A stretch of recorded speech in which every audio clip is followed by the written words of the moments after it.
1971 के बांग्लादेश लिबरेशन का पूरा चैप्टर सिर्फ एक वॉर की कहानी नहीं है, बल्कि एक ऐसी पॉलिटिकल और डिप्लोमेटिक जीत की स्टोरी है जिसमें इंदिरा गांधी की सोच, सब्र और स्ट्रैटेजी सेंट्रल रोल में थी।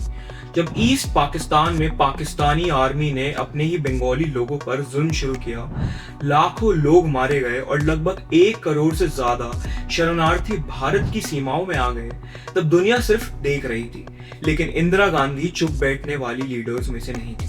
उन्होंने सबसे पहले इस क्राइसिस को सिर्फ मिलिट्री एंगल से नहीं, बल्कि इंसानी और ग्लोबल इशू के रूप में दुनिया के सामने रखा। उन्होंने अमेरिका, यूरोप और सोवियत यूनियन तक जाकर इंटरनेशनल लीडर्स को बताया कि पाकिस्तान सिर्फ अपनी ही जनता पर अत्याचार नहीं कर रहा है, बल्कि पूरे साउथ एशिया की स्टेबिलिटी के लिए खतरा बन चुका है। इंदिरा गांधी ने यूनाइटेड नेशंस तक में बार बार ये मुद्दा उठाया, लेकिन जब उन्हें लगा कि दुनिया के पावरफुल देश सिर्फ फॉर्मल स्टेटमेंट्स तक ही सीमित रहेंगे, तब उन्होंने भारत की खुद की स्ट्रैटेजी तैयार की। उनका सबसे बड़ा रोल ये था कि उन्होंने बिना जल्दबाजी दिखाए पूरी प्लानिंग के साथ काम किया। उन्होंने आर्मी को अच्छे से तैयार होने का समय दिया, इकोनॉमी को वॉर के लिए स्टेबल रखा और साथ ही बांग्लादेश के फ्रीडम फाइटर्स मुक्ति बहिनी को क्वाइटली ट्रेनिंग और सपोर्ट देने का फैसला किया।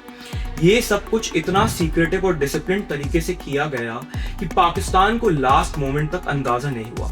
इंदिरा गांधी ने अपने पेशेंस से दुनिया को दिखाया कि असली लीडरशिप वही होती है जो सिर्फ गुस्से में आकर नहीं, बल्कि सही वक्त का इंतजार करके एक सूप में डिसाइसिव एक्शन ले। दिसंबर 1971 में जब पाकिस्तान ने इंडिया पर हमला किया, तब इंदिरा गांधी ने तुरंत इंडियन आर्मी को फुल स्केल रिस्पॉन्स का ग्रीन सिग्नल दे दिया।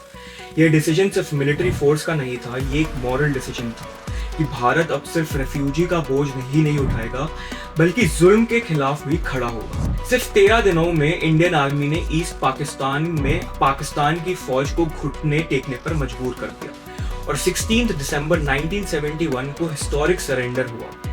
इस जीत के पीछे सिर्फ सोल्जर्स की ब्रेवरी ही नहीं थी, बल्कि इंदिरा गांधी की वो लॉन्ग टर्म स्ट्रैटेजी थी जिसने पेशेंस, डिप्लोमेसी और पावर का परफेक्ट बैलेंस क्रिएट किया।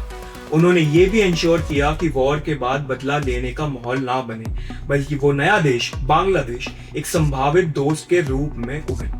इसीलिए आज भी हिस्टोरियंस ये मानते हैं कि बांग्लादेश का जन्म सिर्फ बैटल फील्ड पर नहीं, बल्कि इंदिरा गांधी के दिमाग में तैयार हुई एक मास्टर प्लान का रिजल्ट था। ये पूरी घटना भारत के इतिहास में एक मिसाल बनकर रह गई है। आपको हमारी वीडियो कैसी लगी? अगर आपको वीडियो पसंद आई तो लाइक करें, शेयर करें और कमेंट में अपनी राय लिखना बिल्कुल ना भूलें।